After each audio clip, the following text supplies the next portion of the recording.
Hello students, आज मैं फिर ऑब्जेक्टिव लेकर आया हूँ जो बुक से है। और मॉडल सेट जो है बुक का ऑब्जेक्टिव का मॉडल सेट है जो बिहार एग्जामिनेशन बोर्ड पर आधारित है। और ये मैं बता रहा हूँ मेरे जो मॉडल सेट्स जो मैं सॉल्व करके डाल रहा हूँ ये सब है। इस सारे मॉडल सेट को आप देख लेते हैं तो आपके एग्जामिनेशन में जो बुक से क्वेश्चन आते हैं, प्रश्न आएंगे, वो क्वेश्चन या वे प्रश्न आपके इस मॉडल सेट से बाहर नहीं रहेंगे, निश्चित रूप से नहीं रहेंगे। तो चलिए हम देखते हैं इसको। क्वेश्चन नंबर 37 से है, यहाँ लिया गया है, ये बुक से है, बाकी इधर ग्रामर का है। We notice that mind is a restless word, the more it gets the more it wants. हम देखते हैं कि मन जो होता है एक चंचल चिड़िया की तरह होती है और जितना इसको मिलता है उतना अधिक और यह चाहिए था, इसको चाहिए। तो ये बात, ये पंक्ति जो है कहाँ से ली गई है? तो महात्मा गांधी के द्वारा लिखा गया इंडियन सिविलाइजेशन एंड कल्चर से ली गई है। Option number B, Indian civilisation and culture. Next question है, Nanukaka loved to speak in when he was unable to express something in English और उर्दू। हिंदी, नानुकाका जब हिंदी और इंग्लिश में अपने बातों को रखने में असमर्थ होते थे, नहीं व्यक्त कर पाते थे, तो मराठी में अपने बातों को रखते थे। मराठी से उनका बड़ी लगाव था, Marathi. Option number A, Marathi. चलिए अगला क्वेश्चन है, civilisation has taught us to be more. Civilisation हमें पढ़ाया है क्या? अधिक। क्या होना? तो एक दूसरे से दोस्ताना पूर्वक रहना, फ्रेंडली। तो सिविलाइजेशन है taught us to be more friendly with each other. Option number B हो जाएगा, बी। नेक्स्ट क्वेश्चन है, Bertrand Russell was from Russia, Germany, Iceland, Britain. तो ब्रिटेन। बेर्ट्रांड रसेल कहाँ के थे? ब्रिटेन, इंग्लैंड के थे। Doctor Zakir Hussain entered the office of president with. Doctor Zakir Hussain राष्ट्रपति वाला ऑफिस में प्रवेश करते हैं किसके साथ? देख लेंगे। एम्बिशन, कंसिट, सेल्फिशनेस और ह्यूमिलिटी, पूरे मानवता, विनम्रता, ये ह्यूमिलिटी के साथ, प्रेसिडेंस विथ ह्यूमिलिटी। अगला क्वेश्चन है, the dot was not right in his head.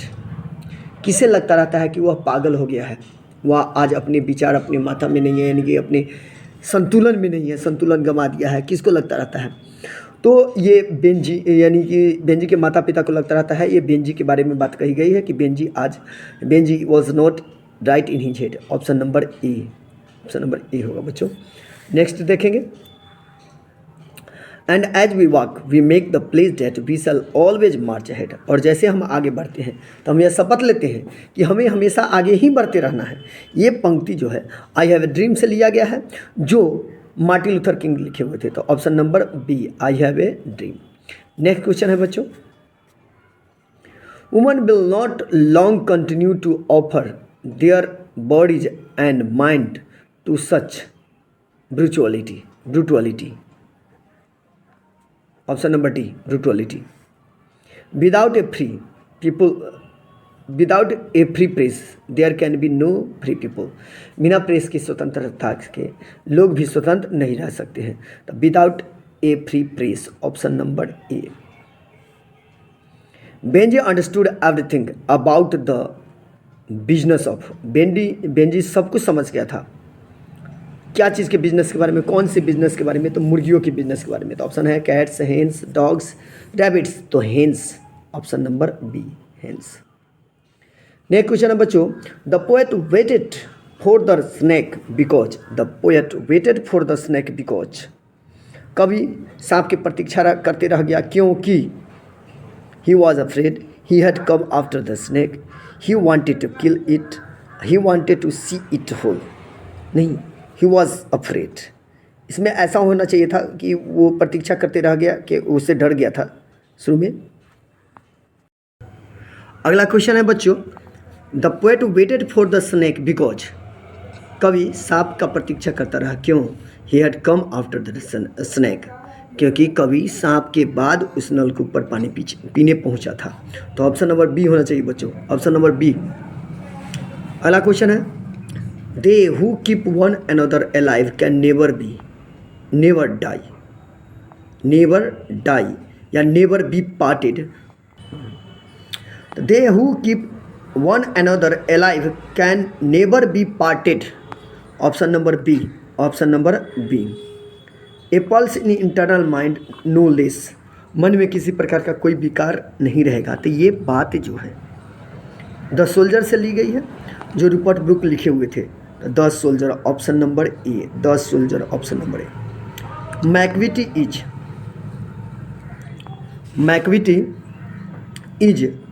not on the scene of crime. The McVitie is never on the scene of crime. McVitie is never on the scene of crime. तो option number B. अगला question है the Ghat is littered with. जो घाट था उस घाट पर क्या पाया जाता था, क्या चीज से भरा हुआ था घाट? Half burnt bodies. Half burnt bodies option number A. Where does the lady lie. वो महिला कहाँ पड़ी थी? तो कब्र में। ये जो है एन एपिटाफ से लिया गया है। तो graveyard option number A graveyard. Who wrote the wasteland and फेरिक्विन। वेस्टलैंड किसने लिखा? Who wrote the wasteland and four quartets. Wasteland and four quartets किसने लिखा? तो T S. Eliot option number A T S. Eliot. अगला क्वेश्चन है white waterfall cloud bless the travellers यात्रीगण in the last distance. Travellers option number D travellers. The daughter live with her grandmother. अपनी नानी के साथ, दादी माँ के साथ कौन रहा करती थी? तो Kamala Das option number C Kamala Das. Next question है the 17th century is an age of. 17वीं शताब्दी जो है वो कैसा था एज? तो romanticism.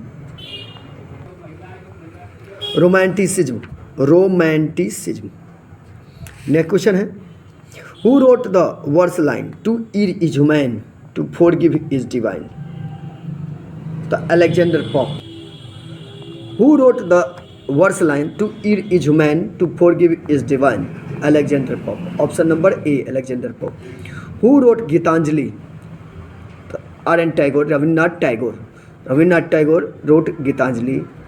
Chitra heaven of freedom Rabindranath Tagore. अगला क्वेश्चन है the Indian English poetry started in 19th centuries.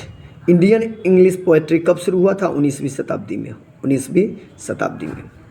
Dot scholar we are known as university wits. University wits किस स्कॉलर को जाना जाता है? तो एलिजा वेदन के समय में जो स्कॉलर थे इंग्लैंड में, उन्हें हम यूनिवर्सिटी बीट्स के नाम से जानते हैं। Elizabethan scholars option number D.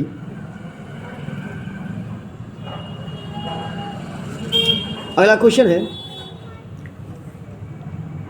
किरण। यहाँ इसमें तो ग्रामर आ गया है, हम आगे चलते हैं। अगला क्वेश्चन है बच्चों यहाँ 85 से हम चलेंगे। इससे पहले फिर बीच में ग्रामर था, देख लेंगे। ग्रामर था, इसके लिए हम बुक का ही ऑब्जेक्टिव इसमें करा रहे हैं। ए सर्टेन डिग्री ऑफ, तो यहाँ है a certain degree of physical harmony and comfort necessary is from. ये बातें जो है इंडियन सिविलाइजेशन एंड कल्चर से लिया गया है ऑप्शन नंबर ए। अगला क्वेश्चन देखेंगे बच्चों India through a traveller's eye is. India through a traveller's eye क्या है? तो इंडिया थ्रू ट्रेवलर्स आई एक एसे है, an essay option number D. Next question है the Negro still finds himself in exile. Negro मैंने अपने आप को बनवासित, देश निकाला जैसे व्यवहार उनके साथ किया जाता था, ऐसे अपने ही देश में पराया की तरह उनके साथ व्यवहार किया जाता था। ये कहाँ? In his own land option number C. The Negro still finds himself in exile in his own land option number C.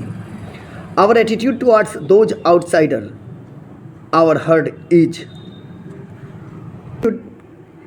Our attitudes towards those outsider outside our herd is hostile option number A hostile. Next question देखेंगे बच्चों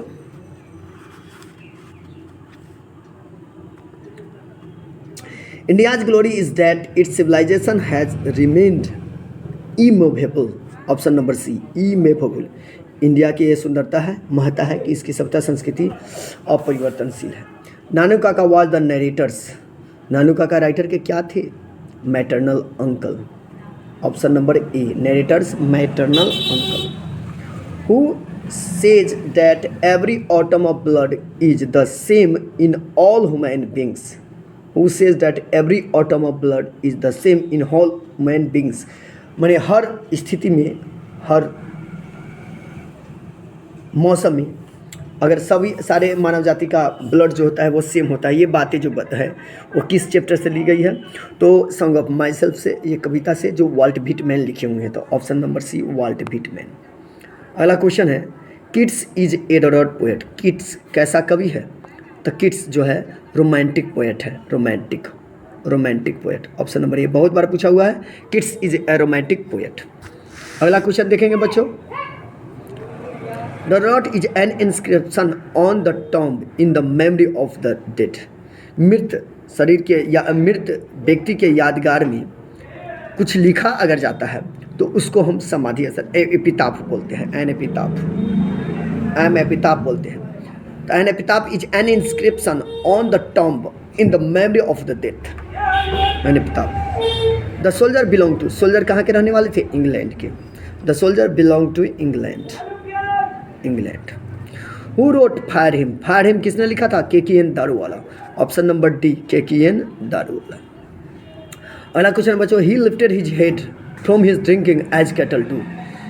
the dot is from, वो अपना शरीर वैसे उठाता था जैसे कोई मवेशी पानी पीने के बाद उठाता है मतवाला होकर, ऐसे। तो ये बातें जो है स्नैक से ली गई है, स्नैक चैप्टर से ली गई है ये बातें हैं। तो ऑप्शन नंबर सी हो जाएगा, snack. English used since AD 1500 is called. 15वीं शताब्दी से या 1500 ईस्वी से जो इंग्लिश चल रहा है उसे हम क्या कहते हैं? तो मॉडर्न इंग्लिश। ऑप्शन नंबर सी।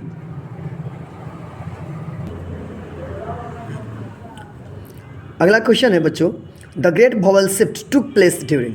ग्रेट वोवेल शिफ्ट कब लिया था? तो यह हो गया middle English. Great vowel shift का काम कब हुआ था? मिडिल इंग्लिश में। अगला क्वेश्चन है बच्चों, who wrote the lotus. The lotus किसने लिखा? Toru Dutt. Option number B, Toru Dutt lotus लिखे हुए हैं। नेक्स्ट क्वेश्चन है बच्चों, new varieties of English is called. New English, नए तरीका के जो इंग्लिश है उसे हम क्या कहते हैं? तो न्यू इंग्लिश कहते हैं। तो बच्चों ये वीडियो में बहुत ऐसे क्वेश्चंस भी आए हैं जो मॉडल सेट में कई बार रिपीट हो चुका है। तो मैं समझता हूँ ये आपके लिए बहुत इंपॉर्टेंट है। रिपीट होने के बाद ऐसा भी लगता है कि आपको पता चलता होगा कि मॉडल सेट में कैसे कैसे क्वेश्चंस रहते हैं जो बार बार रिपीट होते रहा। वैसा क्वेश्चन भी आपको देख लेना है, बार बार देख लेना है, और आपके एग्जामिनेशन पॉइंट ऑफ व्यू के लिए बहुत इंपॉर्टेंट है। और इससे बार बार देखिए, इससे बाहर क्वेश्चन आपके एग्जामिनेशन में नहीं आ सकते हैं, इसी से क्वेश्चन रहता है। तो मैं उम्मीद करता हूँ कि आप इसे देखकर इसका फ़ायदा भी उठाएंगे। फिर हम अगले वीडियो में मिलते हैं, जब तक के लिए धन्यवाद।